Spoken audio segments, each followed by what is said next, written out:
Sain UU, tasain UU, yang artinya, halo Rebahaners, dimanapun kalian berada, bagaimana kabarnya? Gimana? Sudah sembuh dari rasa sakit dihianati?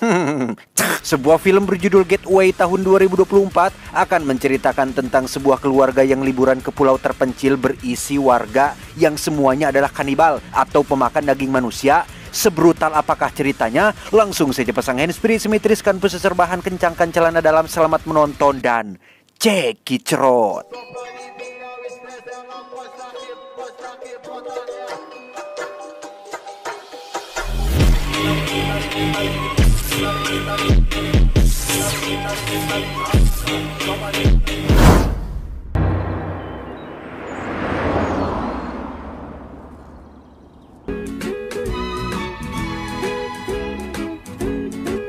Cerita akan berfokus pada keluarga yang terdiri dari Richard si ayah, Susan si ibu, Jessie si kakak, dan Sam si adik. Mereka sedang dalam perjalanan untuk liburan di sebuah pulau terpencil di Swedia, bertepatan dengan perayaan 10 tahun sekali yang dirayakan dengan semacam festival dan drama tradisional, sehingga Richard dan keluarga pun tampak sangat excited dengan rencana liburan ini. Every 10 years, the islanders celebrate the festival of Karantan or quarantine. Mummy, thank you for the info. Beliefs. Tiba di dermaga untuk naik kapal feri, Richard dan keluarga pun menyempatkan makan di sebuah restoran kecil yang ada di sana. Yang tepat saat Richard dan Susan sedang memesan makanan, Jessie dan Sam pun terlihat sedang berada di belakang restoran, menemukan seekor burung merpati yang kepalanya terputus, yang entah siapa orang yang sudah tega melakukannya. Selesai makan, si penjual pun langsung membereskan piring kotor di meja Richard sembari bertanya kemana tujuan mereka, dan tebak apa reaksi si penjual? No. No, I just thought I'll... Sorry, where are you going? Over into Svolta. Svolta? Ya, mendengar Richard dan keluarga akan pergi ke Pulau Svalta, si penjual pun benar-benar terkejut karena mengetahui sesuatu akan kisah dan misteri dari pulau tersebut. You will not be welcome on the island. No, why? Foreigners at that. Saat Richard sedang melakukan pembayaran, si penjual yang merasa kasihan pun memperingatkan Richard untuk jangan pergi ke pulau tersebut saat perayaan festival, karena tidak seperti yang dibayangkan. Festival yang dimaksud bukanlah festival biasa seperti yang kita ketahui, namun Richard tetap kekeh ingin pergi ke pulau tersebut. Have to leave. Don't say I didn't warn you. Tepat saat keluarga ini akan naik kapal feri, Richard pun baru sadar akan dompetnya yang ketinggalan, sehingga ia meminta izin sebentar untuk mengambil dompetnya tersebut. We must leave now. And then my husband is, come on, Daddy. Saat sudah berada di kapal feri, semua penumpang yang ada di sana pun memandangi mereka berempat dengan tatapan menyeramkan, seolah keberatan akan keluarga ini yang ikut pergi ke Pulau Svalta. Entah perayaan macam apa yang sebenarnya diadakan di pulau itu. Richard dan keluarga pun tidak memperdulikannya dan tetap enjoy menikmati liburan ini. Sommar, sommar, sommar, sommar, sommar, sommar. Jag vill viska i ditt öra. Tiba di Pulau Svalta, para penumpang yang semuanya asli keturunan pulau ini pun kembali memandangi Richard dan keluarga dengan tatapan sinis, sampai akhirnya muncullah sosok wanita tua yang menjadi pemimpin komunitas bernama Nenek Eli, yang menjelaskan bahwa festival ini tidak dibuka untuk umum dan hanya anggota komunitas saja yang dapat ikut serta, sehingga Nenek Eli pun menyuruh mereka untuk segera pergi meninggalkan pulau ini. Or another. You lick my face, you lick my face. It's not all. Hey. Tak lama muncullah seorang tour guide keturunan asli pulau ini bernama Matt, yang sebelumnya sudah berkomunikasi dengan Richard. Berbeda dengan Nenek Eli dan penduduk yang lain, Matt sengaja menyewakan rumah mendiang ibunya kepada Richard untuk dijadikan hunian selama mereka liburan di pulau ini. It will be short. Thank you. Okay, come on. Put your bags on the cart. We will now go to your house. Dan inilah rumah yang akan Richard dan keluarga tinggali. Tempatnya cukup bagus dan masih layak huni, di mana saat Jessie sedang melihat-lihat kamar tempat tidurnya, tiba-tiba... Hey, don't be scared. It's only Matt. Ya, sekilas wajah Matt tampak menyeramkan dan mencurigakan, tapi Richard dan keluarga sama sekali tidak berpikiran buruk atau suuzon terhadapnya.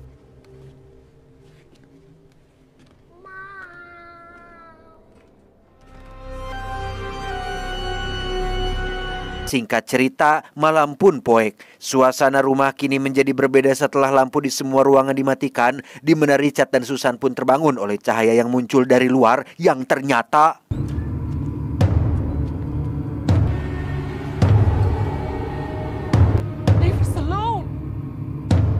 Ya, semua penduduk terlihat berdiri di depan rumah sembari membawa obor, bahkan salah satunya mengenakan topeng menyeramkan. Susan pun berteriak memperingatkan mereka untuk jangan berisi karena kedua anaknya Sam dan Jesse sedang tidur, di mana mereka malah memberikan hadiah seekor hewan ganggarangan yang sudah mati yang entah apa maksudnya. You can't leave that here.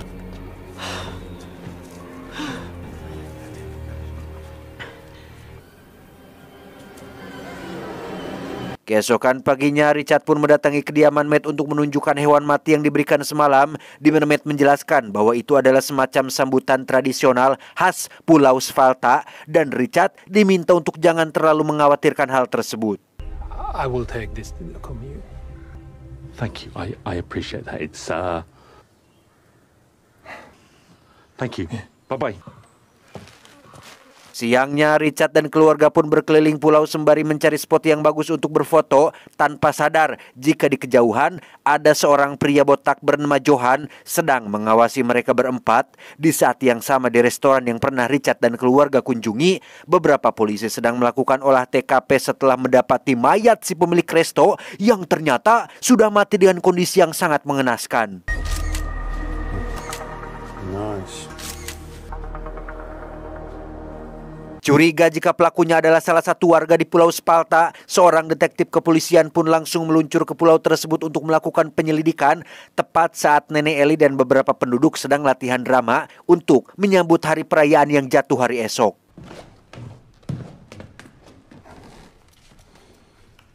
Do you know Johan? Berdasarkan catatan di kepolisian, si detektif mencurigai jika Johan si botaklah pelakunya karena dikenal sering mabok dan pernah melakukan pencurian. Namun Nenek Ellie tidak mengetahui keberadaannya sekarang dan meminta si detektif untuk segera pergi karena dianggap mengganggu jalannya latihan drama. You have no jurisdiction here.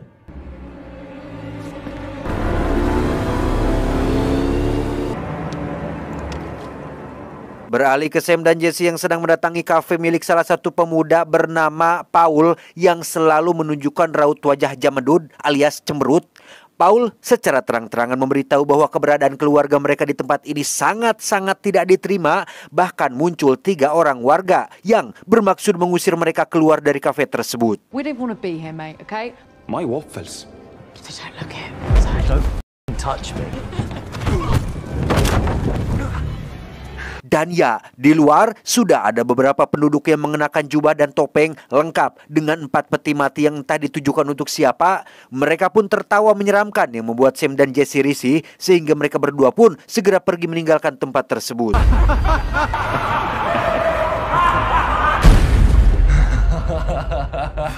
Dan Anda mungkin akan terkejut saat melihat Matt sedang tiduran di kamar Jesse sembari mengenakan pakaian dalam miliknya. Entah pria macam apa si Matt ini, Jesse yang menyadari celana dalamnya hilang pun perlahan mendekati cermin dan...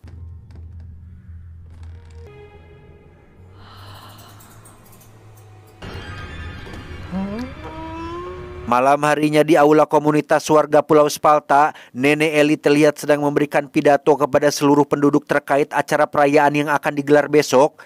Disinilah akhirnya terungkap bahwa acara perayaan yang dimaksud ternyata adalah acara turun-temurun untuk memperingati kematian nenek moyang mereka yang dibantai oleh tentara Inggris sekitar 200 tahun yang lalu. Namun yang menjadi kejutannya adalah setelah pembantaian itu, seluruh penduduk asli keturunan Pulau Spalta berubah menjadi kanibal alias pemakan daging manusia akibat kelaparan yang melanda, dan targetnya adalah orang-orang keturunan asli Inggris seperti Richard dan keluarganya ini. The English arriving here has solidified my resolve. Sebenarnya sudah puluhan tahun mereka menghentikan kegiatan kanibalisme dan hanya merayakannya dengan sebuah drama teater sebagai bentuk penghormatan. Namun setelah melihat Richard dan keluarga yang sekonyong-konyong memaksa tinggal di pulau ini, hasrat kanibal Nenek Ellie pun menjadi muncul lagi dan memutuskan untuk memakan mereka berempat bersama dengan seluruh penduduk yang menyetujui akan rencana tersebut. It offered me an unsurpassed clarity. The English must be offered up. Tak hanya penduduk yang lain saja, Nenek Ellie pun mendatangi Matt untuk memberitahu akan rencana tersebut. Matt sempat menolak karena tujuan awal ia mendatangkan Richard dan keluarga hanyalah untuk mengambil keuntungan dari rumah yang ia sewakan. Tetapi setelah terobsesi akan kemolekan tubuh Jesse, Matt pun menjadi setuju dan akan ikut andil dalam rencana tersebut. You might. Together, we shall eat. Perhaps our friends would like some nice cookies. Keesokannya, tepat saat hari perayaan, seluruh penduduk pun berkumpul untuk menyaksikan pertunjukan drama teater yang biasa mereka lakukan.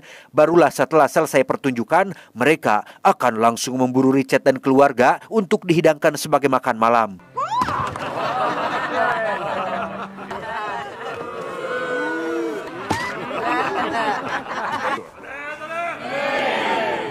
Di saat yang sama, Matt pun mulai menjalankan tugasnya untuk membuat Richard dan keluarga pingsan dengan cara memberikan mereka kue kering yang sudah dicampur dengan obat bius.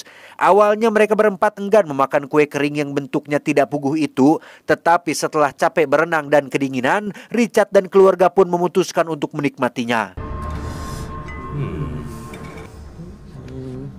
Gross. They're really dry. Yeah, dig in.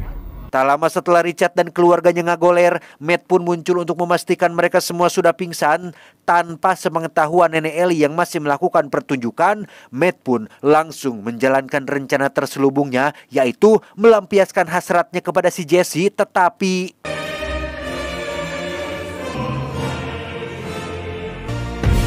ya, Richard dan keluarga ternyata tidak pernah memakan kue kering tersebut, yang jika Anda masih mengira mereka berempat adalah korban yang patut dikasihani, Anda sudah salah besar karena ternyata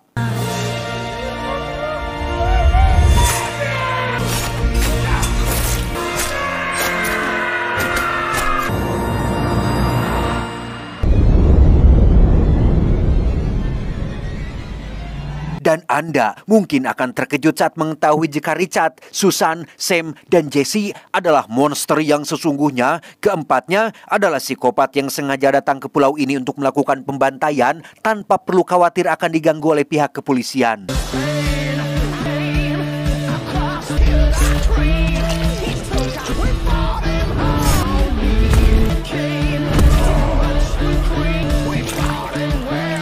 Alih-alih memburu keluarga kecil ini, justru Nenek Ellie dan para penduduk aslilah yang harus berlarian ketakutan menghindari kejaran Richard dan keluarga yang membrutal, membunuh secara membabi buta. Sehingga celakalah mereka semua yang benar-benar sudah salah dalam memilih korban. Hey, but you're getting really good at it. Come on.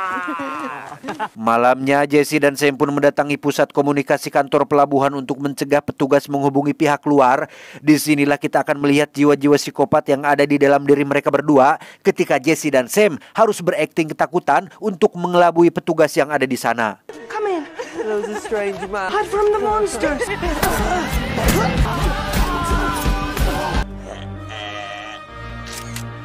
Tak lama setelah Sam dan Jesse selesai menghabisi petugas pelabuhan, salah satu warga pun datang mengambil pistol suar yang ada di sana untuk memberikan sinyal permintaan bantuan kepada orang yang ada di luar pulau ini.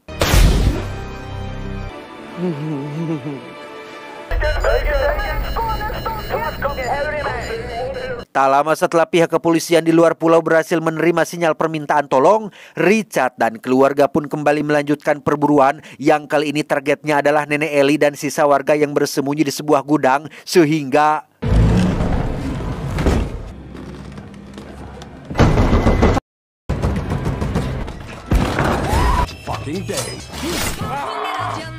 Sempat kena tusukan yang menembus pipinya, Richard yang merupakan psikopat kejam pun sama sekali tidak menye-menyakan hal itu. Ia dan keluarganya langsung menjebol pintu dan berhasil masuk ke dalam sana.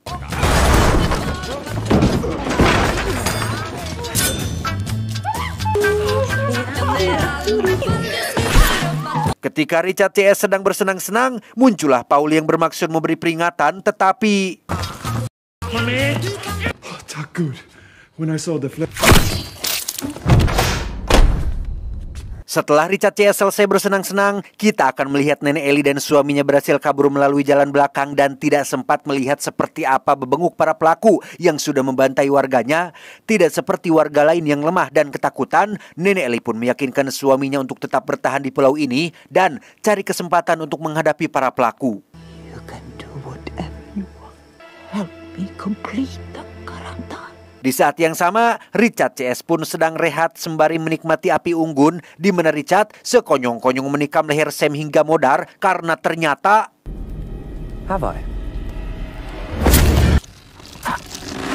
Why did you do that? His characterization is 2D and cliche at best. Ya, siapa yang menduga jika Richard, Susan, Sam, dan Jesse bukanlah sebuah keluarga beneran? Mereka berempat adalah para psikopat yang secara kebetulan bertemu dan berakting jadi keluarga demi mengelabui orang lain. Aksi ini pun bukan yang pertama kalinya untuk mereka. Sebelumnya, mereka sudah gonta-ganti partner kerja dan melakukan aksi berbeda di berbagai belahan dunia. Yang karena Sam dianggap memiliki sikap buruk dan menjengkelkan, makanya Richard pun membunuhnya setelah semuanya sudah selesai.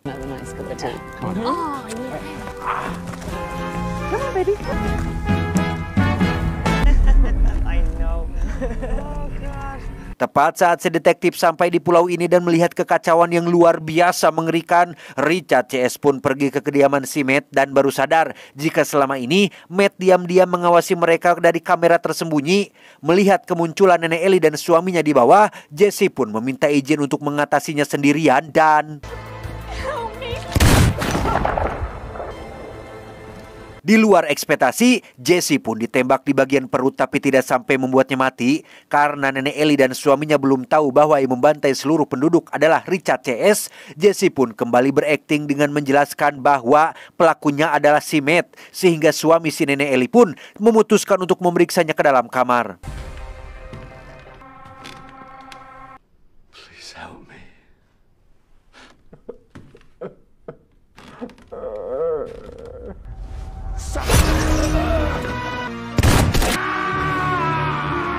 Ya, suami nenek Ellie pun maut oleh Richard yang pura-pura terbaring di atas kasur. Sementara untuk Jesse, ia didatangi oleh Susan yang masih berakting menjadi ibunya. Sampai akhirnya muncullah Richard yang datang ke sana sehingga mereka bertiga pun langsung menghentikan aktingnya yang membuat si nenek Ellie terkejut. Sampai akhirnya The English lied. I now realize.